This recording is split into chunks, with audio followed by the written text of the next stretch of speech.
how John 14:3 relates to Jewish marriage customs of that time. In ancient Jewish culture, a marriage involved a multi-step process that closely parallels Jesus' words in John 14:1-3.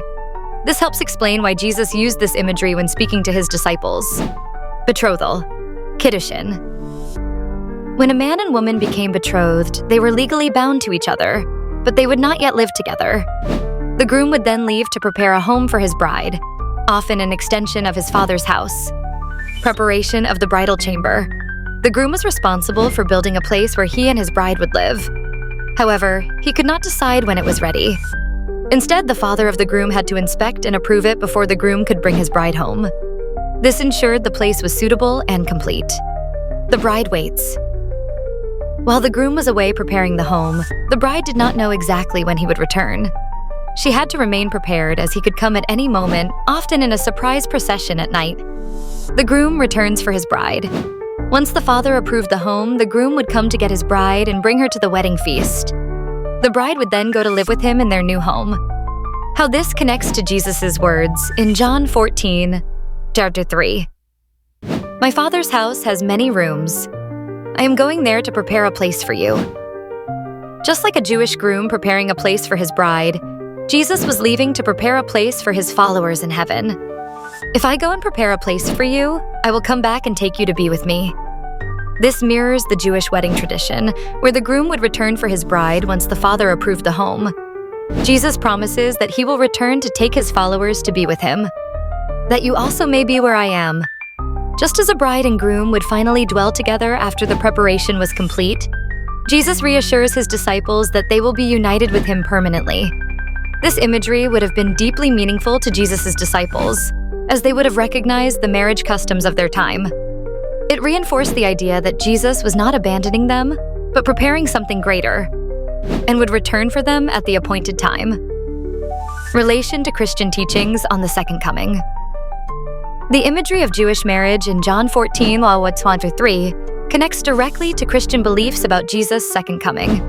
Just as a groom prepares a home and returns for his bride, Jesus promised to prepare a place and return for his followers. The waiting period. Just as the bride waited, Christians are called to remain faithful and ready. As Jesus said in Matthew 24:44, "Be ready because the Son of Man will come at an hour you do not expect."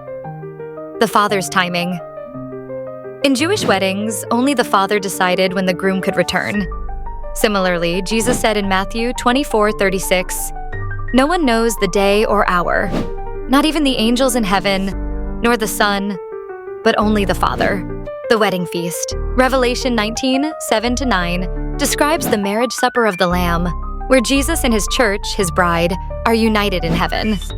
This passage reassures Christians that Jesus' return is certain, even if the timing is unknown, just as a bride trusted her groom would come. A different perspective. John 14:1-3. As a covenant promise, beyond the wedding imagery, John 14:1-3 can also be viewed through the lens of covenant promises in Scripture. In biblical history, covenants were binding agreements between God and his people, often sealed with a promise of future fulfillment. A covenant of assurance, Jesus reassures his disciples that his departure is not abandonment, but part of a divine plan. Just as God made covenants with Noah, Abraham, and Moses, Jesus establishes a new covenant, promising his return to bring his followers into his Father's house. A place in God's kingdom. In Jewish thought, God's house represented his dwelling place, such as the temple. Jesus expands this concept, revealing that heaven itself is a prepared home for believers, fulfilling God's commandments or Torah law to be with his people eternally.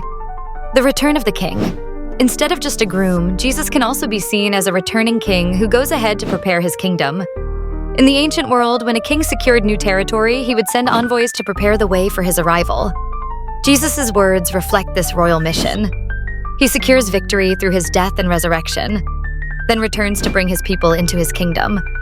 Thus, John 14:1-3 is not only a wedding promise, but also a covenantal and royal declaration. Jesus, as the king and covenant keeper, guarantees a future where his followers will be with him forever.